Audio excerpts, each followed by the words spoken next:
I always thought our marriage was solid. I mean, isn't that what everyone wants to believe? 5 years with Leah felt like a lifetime in all the best ways. At least, that's what I told myself. She was the lively one in the relationship, the social butterfly who thrived on attention, while I was more reserved. I kept the household running smoothly, focusing on work, bills, and long-term plans. Leah was the spark that made everything exciting, or so I thought. The cracks in our so-called perfect life started small, like faint hairline fractures you don't notice until they deepen. Leah had this way of brushing off serious conversations, always pivoting to something light and inconsequential. "How was your day?" I'd ask when I got home from work.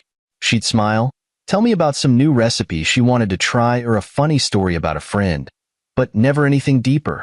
It was like she was deflecting, and I let it slide. Financially, I carried most of the weight. My job paid well, and I handled the big-ticket items: mortgage, car payments, savings. Leah, on the other hand, had a small photography business that seemed more like a hobby than a career. She said it was her passion, and I supported that. She covered groceries and little things for herself. At least, that's what I believed. Over time, though, she started asking for more. "The business is slow this month," she'd say. Or, "I need some extra cash for supplies." It wasn't a big deal to me at first. She was my wife. Of course, I'd help her. But then the requests became more frequent, almost casual. "Can I use your card for this?" she'd ask, flashing me that smile I'd fallen for years ago. I rarely hesitated. What was mine was hers. Marriage is about trust, right? And then there were the late nights. Leah had always been social, but she started staying out longer, her reasons growing vaguer each time. "Networking event," she'd say, or "girls' night out." Sometimes, she'd come home with shopping bags and say they were gifts or incredible sales she'd stumbled upon. I didn't press her. I figured I'd be a bad husband if I questioned every little thing. But there was one night that stuck with me. We were having dinner, and her phone wouldn't stop buzzing. Each time, she'd glance at the screen, smirk, and put it face down on the table. When I teased her about being popular, she laughed it off. "Just a group chat," she said, quickly changing the topic. I didn't think much of it at the time, but something felt off. The distance between us grew gradually, so slowly that I barely noticed it at first. Leah was still affectionate in her own way, but the connection we once had seemed thinner, like a thread being worn down over time. I chalked it up to stress. Maybe she was worried about her business or needed more space. I convinced myself it was nothing, that she'd come to me when she was ready. But the turning point came when she asked for something unusual. "I need more access to our joint account," she said one morning over coffee. "It's just for some big purchases for the business." Her tone was casual, almost rehearsed, but I didn't question her. I added her to the account, trusting her completely. Why wouldn't I? She was my wife, my partner. If she needed something, I wanted to provide it. Looking back, I see how blind I was. All the pieces were there. The late nights, the vague excuses, the constant requests for money, but I ignored them. I didn't want to believe there could be anything wrong. I loved Leah, and I thought she loved me. What more was there to say? If only I'd known what was coming. If only I'd seen the cracks before they turned into a full-blown collapse. But hindsight is always perfect, isn't it? I didn't know it yet, but my world was about to be turned upside down. And it all started with one simple swipe on social media. It was just another quiet afternoon after work when everything changed. I was sitting on the couch, scrolling through social media to unwind, the way I often did. My timeline was filled with the usual nonsense. Memes, political rants, vacation photos. But then, something stopped me cold. It was Leah, my Leah. There she was, smiling on a beach in Hawaii, wearing a dress I hadn't seen before. The caption read, "Paradise with my love. Engaged and blessed." I blinked, convinced I was seeing things. My thumb hovered over the screen as I scrolled down, heart pounding. There were more pictures, her standing next to a man I didn't recognize, his arm draped around her like they were the happiest couple in the world. In some shots, they were surrounded by people, clearly his family, raising champagne glasses to toast the engagement. Engaged? My mind reeled. I read the caption again and again. hoping I'd misunderstood. But the next post made it clear. So grateful to my fiancé's family for this magical trip. Best parents ever. There was no mistake. My wife was in Hawaii, celebrating her engagement to another man. My first reaction was disbelief. This couldn't be real. There had to be some explanation. Maybe these were old photos, or she was on some work trip and got caught up in someone else's moment. I wanted to believe that. I needed to believe that. But then I noticed the date on the post. It was from that morning. My hands started shaking as I clicked on more photos. Each one was worse than the last. Leah laughing with the other family members, sipping cocktails on a yacht, posing in front of a luxury resort. I recognized the name of the hotel immediately. It was one of the most expensive places in Hawaii, the kind of place you only dream about unless you're a millionaire. And that's when it hit me. The charges. All those credit card alerts I'd brushed off as her handling business expenses. I opened my banking app, dread pooling in my stomach. Sure enough, the evidence was all there. First-class flights, thousands spent on resort accommodations, spa treatments, dinners, excursions. I scrolled through the transactions, each one feeling like a punch to the gut. She'd used my money. Every bit of that lavish trip, every toast, every luxury, had been funded by me. And not once had she mentioned going to Hawaii. Not once had she said she was planning a trip. She had lied to me, stolen from me, and was now living it up with another man's family, celebrating their engagement with my hard-earned money. I sat there, stunned, trying to process what I was seeing. How long had this been going on? How had I missed the signs? My mind raced, pulling at every memory of late nights, secretive texts, and her growing distance. It all made sense now. This wasn't some spur-of-the-moment betrayal. This had been planned, meticulously and coldly. The worst part wasn't even the money. It was the sheer audacity of it all. She had taken everything I'd given her, my trust, my support, my financial stability, and used it to build a life with someone else. She hadn't even tried to hide it. She'd posted the whole thing online, as if I didn't exist, as if I wouldn't see it. For a moment, I just sat there, paralyzed by anger, humiliation, and a crushing sense of betrayal. The woman I'd loved, the woman I'd married, was halfway across the world celebrating a future with another man, and I'd unknowingly bankrolled the entire thing. But then, something shifted inside me. The disbelief gave way to cold, hard clarity. I might have been blind before, but I wasn't stupid. If Leah thought she could get away with this, she was wrong. Very wrong. She might have played me for a fool, but I wasn't going to let her keep doing it. Not another dime. Not another second. If she wanted to live this new life so badly, she was about to find out what it cost to burn the bridges she'd left behind. My thumb hovered over the banking app as I started formulating a plan.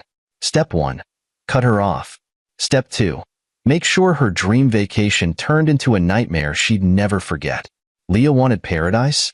Fine. Let her see what happens when it all crumbles. I didn't waste any time. In that instant, sitting alone in the dim light of the living room, I decided.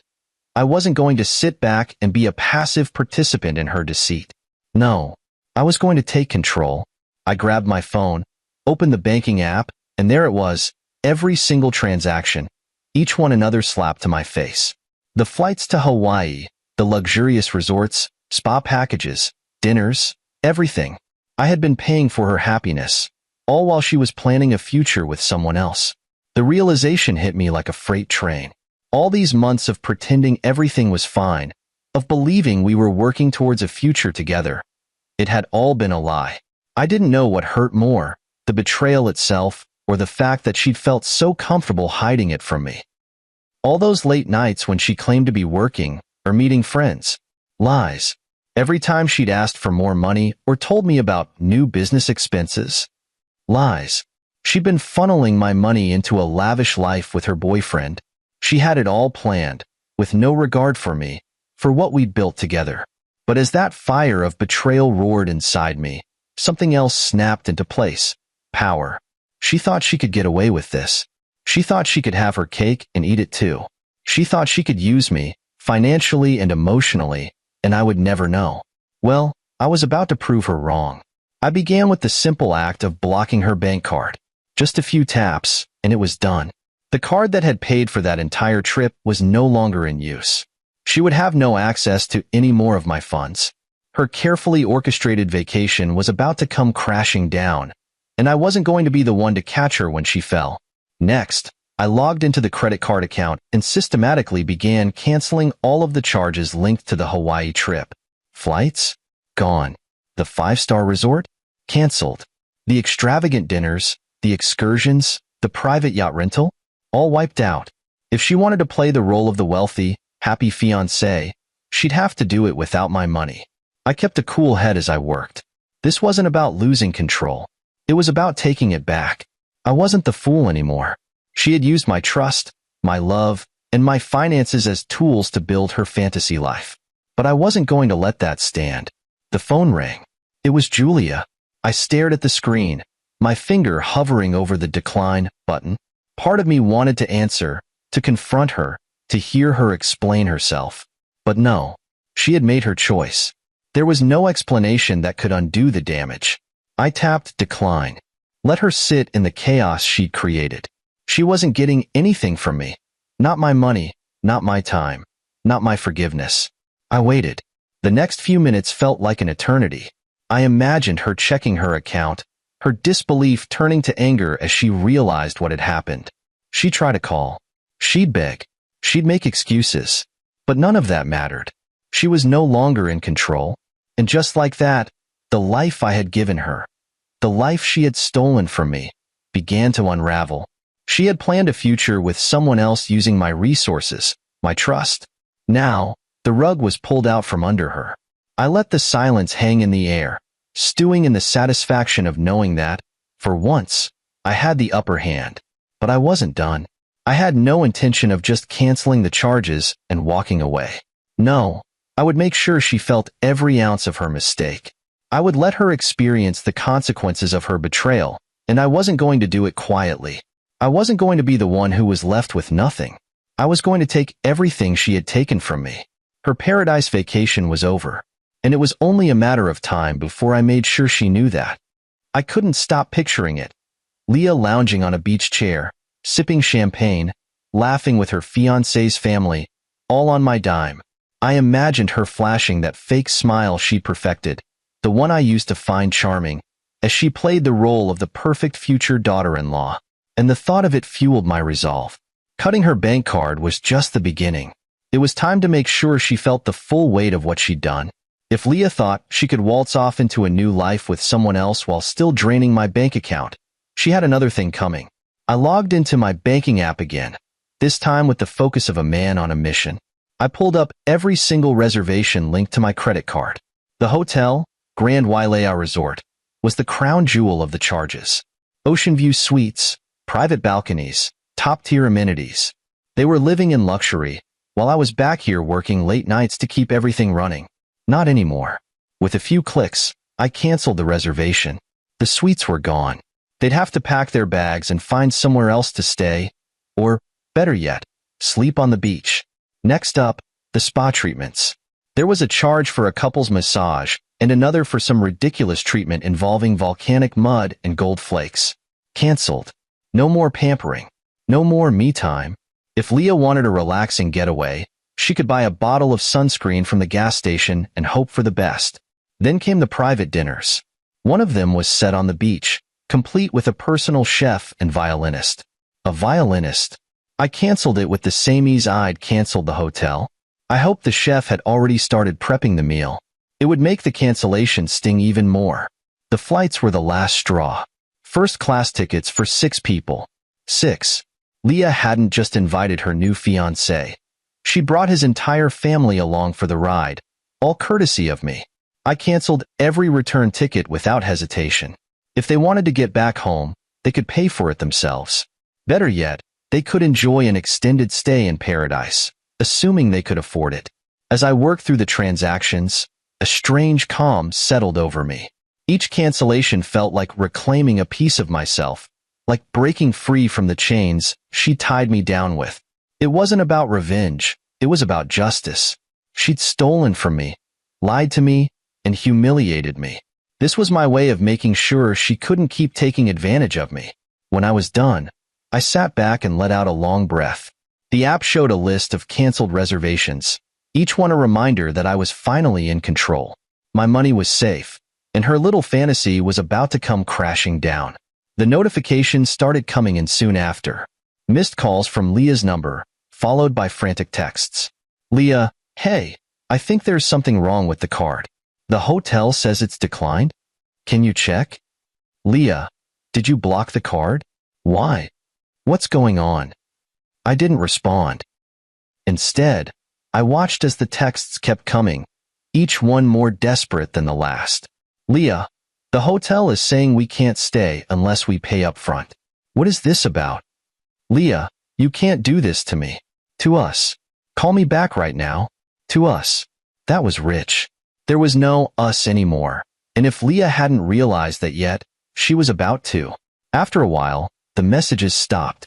I pictured her trying to explain the situation to the hotel staff, the confusion on her fiancé's face when he found out the trip wasn't fully paid for, the growing tension as his family started to realize what was happening. It was satisfying, sure, but it wasn't enough. I wanted her to understand that this wasn't just about the money.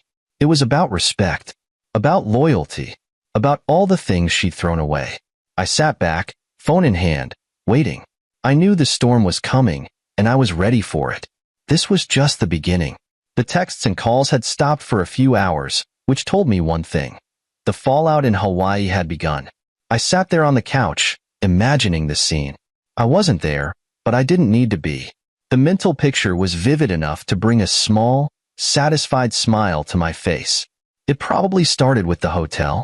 Leah and her boyfriend's family must have been gearing up for another day in paradise. Breakfast on the terrace, maybe a spa treatment, or some snorkeling. Then the front desk would have called, or worse, stopped them as they tried to charge something to the room. "Excuse me, ma'am," the concierge would say. "It seems there's been an issue with your reservation. The card on file has been declined, and your suite is no longer covered." I could picture Leah's face, confusion at first, then panic as the reality began to sink in. She would stammer, try to explain that it had to be some mistake, that the card had plenty of funds. She'd probably even flash her most charming smile, hoping to smooth things over. But charm doesn't pay for a $5,000 a night suite. The boyfriend, let's call him Todd, because he seems like a Todd, would step in next. "There's no way," he'd say, puffing out his chest. This trip was already paid for. He'd probably glare at Leah, silently questioning her story. After all, she must have told him she had it all under control, that everything was taken care of. And now, in front of his entire family, she was being exposed. His parents, the Andersons, would chime in, their voices a mix of frustration and embarrassment. "What do you mean it's not paid for? This is ridiculous. We were told this trip was a gift." Gift? That word alone made me chuckle. Yes, it was a gift, a very expensive one, paid for by someone who hadn't even been invited to the celebration. They'd probably start whispering among themselves, wondering if Leah had lied to them too. And knowing her, she had. She'd spun some elaborate tale about how she wanted to treat her fiancé's family, all while conveniently leaving out the part where she used my money to do it. I could almost hear the tension escalating, voices rising as the hotel staff patiently explained that their options were limited. They could pay out of pocket to keep the suites, or they could leave. Simple as that. And then came the spa charges, the dinners, the excursions.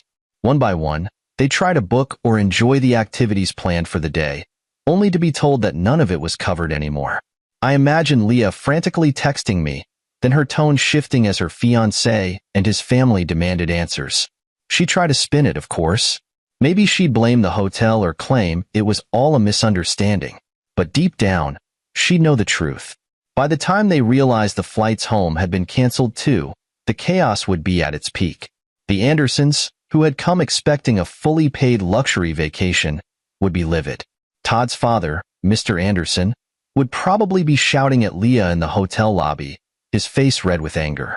"You said everything was taken care of. Do you have any idea how humiliating this is?" Leah's response would be classic Leah, defensive and full of excuses. "I don't know what happened. This isn't my fault. It's his fault," she'd yell.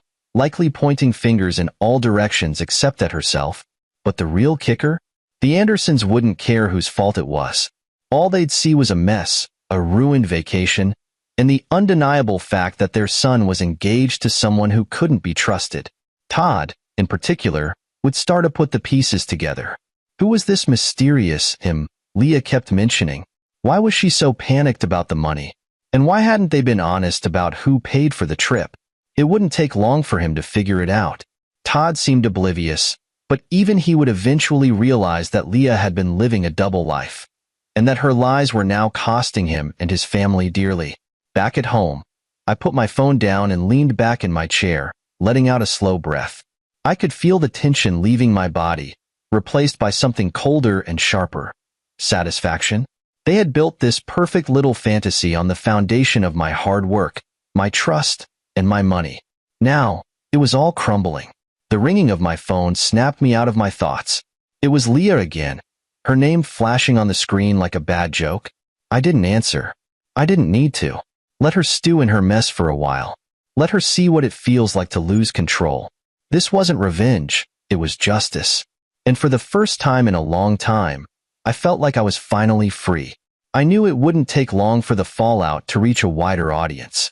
People love drama, and what's more dramatic than a wealthy-looking couple being publicly humiliated in paradise? I didn't have to wait long before the notifications started rolling in. Friends, acquaintances, even a coworker sent me the same videos and screenshots. There they were. Leah, her fiancé Todd, and the entire Anderson clan, standing in the middle of the Grand Wailea Resort lobby, looking like they were auditioning for a soap opera. Leah's face was a mix of panic and desperation, her hands waving in the air as she argued with the hotel staff. Todd stood stiffly next to her, arms crossed, his jaw tight. Meanwhile, Mr. and Mrs. Anderson were livid, their voices loud enough to catch the attention of every guest in the lobby. One video captured the moment perfectly. Leah was mid-sentence, shouting, "There has to be some mistake. We're supposed to be VIP guests." Her tone was shrill, teetering on the edge of hysteria. The concierge, calm and professional, simply replied, "I'm sorry, ma'am, but the card on file has been deactivated, and no alternate payment has been provided." The comments on the video were brutal. Imagine being this entitled and then finding out you're broke. The cringe is real. Who doesn't double-check their finances before booking a $40,000 vacation? I feel bad for the staff having to deal with these people. The next video was even better, or worse, depending on how you looked at it. Todd's father, Mr. Anderson, was berating Leah, his voice loud enough to echo across the marble floors. "You said everything was taken care of. You promised us this trip was on you. What kind of person lies about something like this?" Leah, clearly flustered, tried to defend herself. "It wasn't my fault. There was a mix-up with the payments." "A mix-up?" Mr. Anderson spat. "This isn't some minor error. We're stranded here with no hotel, no activities, and no return flights because of you." Todd finally spoke up, his voice quieter but no less cutting. "Leah, what's really going on here? How are you even paying for all of this?"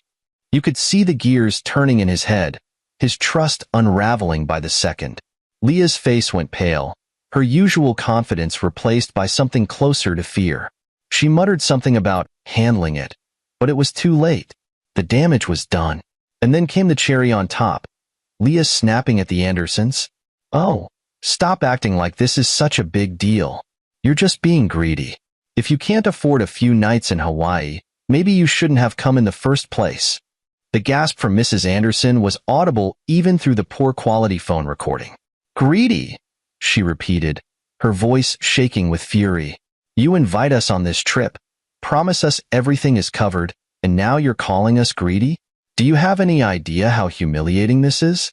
The video ended with Todd pulling the engagement ring off Leah's finger. "We're done," he said simply, tossing the ring into his pocket and walking away. His parents followed, leaving Leah standing alone in the lobby, surrounded by judgmental stares from other guests. By the time I finished watching, my phone was buzzing nonstop. Messages from people asking if I'd seen the videos, comments from mutual acquaintances who were putting two and two together, and even a couple of texts from Leah herself, still trying to explain. But the best part? Leah's attempt to spin the narrative. That evening, she posted on Instagram. Sometimes people you trust turn their back on you when you need them most. Heartbroken but stronger than ever. Hashtag toxic people, hashtag moving on. She was clearly trying to paint herself as the victim, hoping for sympathy from her followers. But I wasn't about to let that happen. I didn't need to make some grand announcement or stoop to her level. Instead, I did something simple. I shared the truth. I posted a brief, factual statement. For anyone wondering, the Hawaii trip Leah is talking about was funded entirely by my money, without my knowledge or consent. When I found out, I canceled everything. I won't be disrespected or stolen from. End of story. I didn't name names, didn't include screenshots, yet, but it was enough. The comments flooded in almost immediately. Wait, what? She used your money for her engagement trip? Good for you, man. Don't let her walk all over you. Leah's post makes a lot more sense now. What a mess. By the end of the night, Leah's social media accounts had gone private. The Anderson family was silent.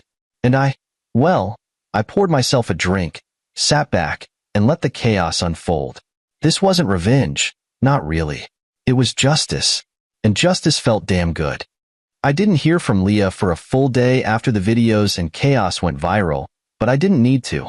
I had more updates than I could handle, courtesy of social media. The fallout was spreading like wildfire, and it was clear that Leah's dream engagement had turned into an absolute disaster. The most satisfying part?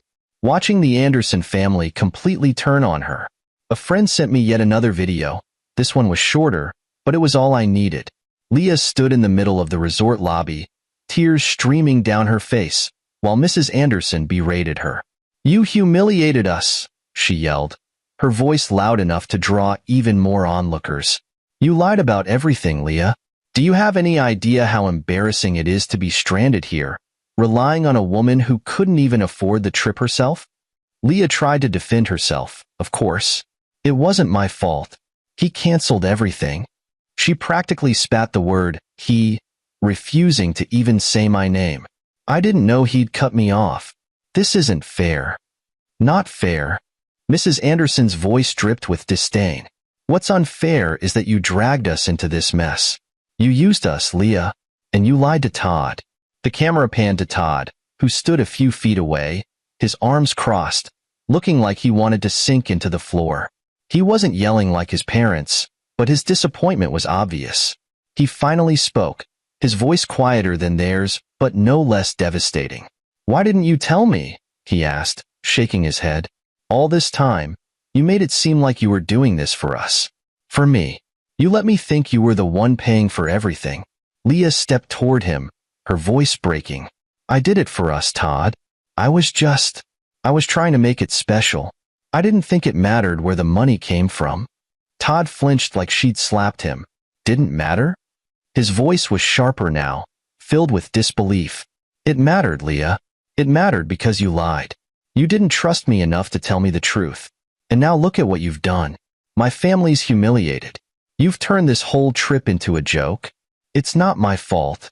Leah screamed, her voice rising in desperation. "He's the one who canceled everything. Blame him, not me." But Todd wasn't buying it. He shook his head again, pulling something from his pocket. It was the engagement ring. "You know what, Leah? I think this was a mistake." He placed the ring in her palm, his voice flat and final.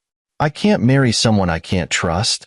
The collective gasp from the onlookers was almost audible through the screen. Leah froze, staring at the ring as if she couldn't believe what had just happened. "Todd, wait," she started, but he was already walking away, his parents trailing behind him. The last thing Mrs. Anderson said before leaving was, "Good luck finding someone else to pay for your lifestyle." Leah crumbled after that. She dropped to her knees right there in the lobby, sobbing into her hands.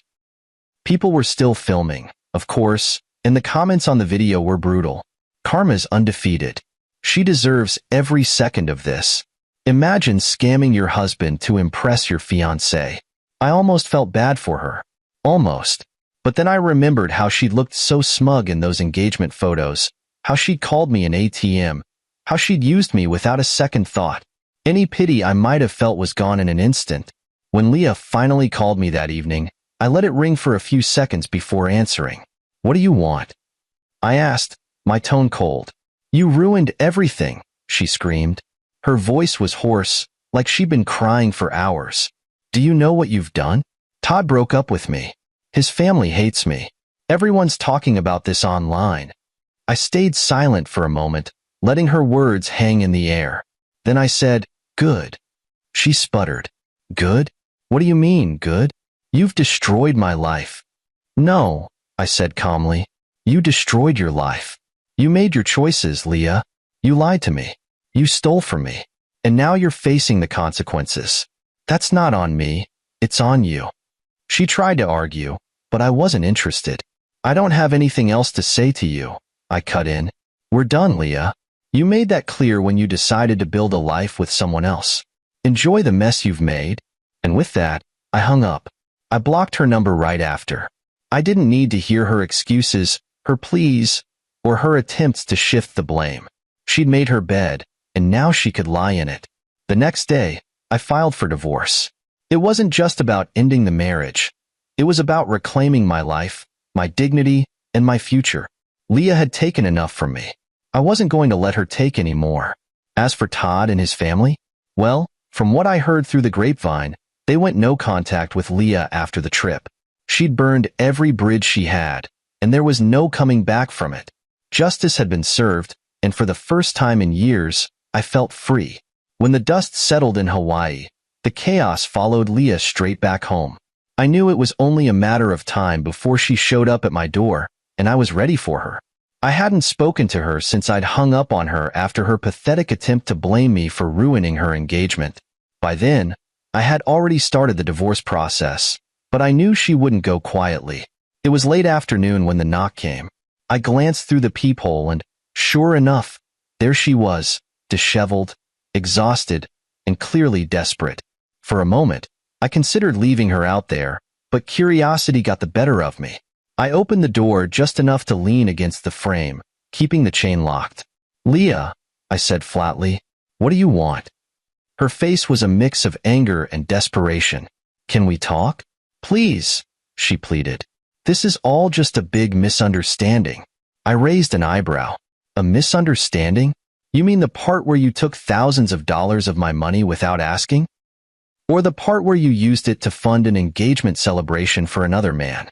Her expression shifted into that familiar mask of indignation. "It wasn't like that," she snapped, but then quickly softened her tone. "Look, I know I made mistakes. I didn't think you'd react like this." I laughed, cold, sharp, and without humor. "You didn't think I'd react? Leah, you stole from me. You lied to me. And then you flaunted it all over social media. What exactly did you think I'd do? Thank you?" She hesitated, searching for the right words. "I thought we could work through it," she said finally, her voice trembling. "I never meant for things to get so out of control. I was just trying to find happiness, and you weren't there for me." There it was, the excuse I'd been waiting for. She was trying to make this my fault. "Let me get this straight," I said, crossing my arms.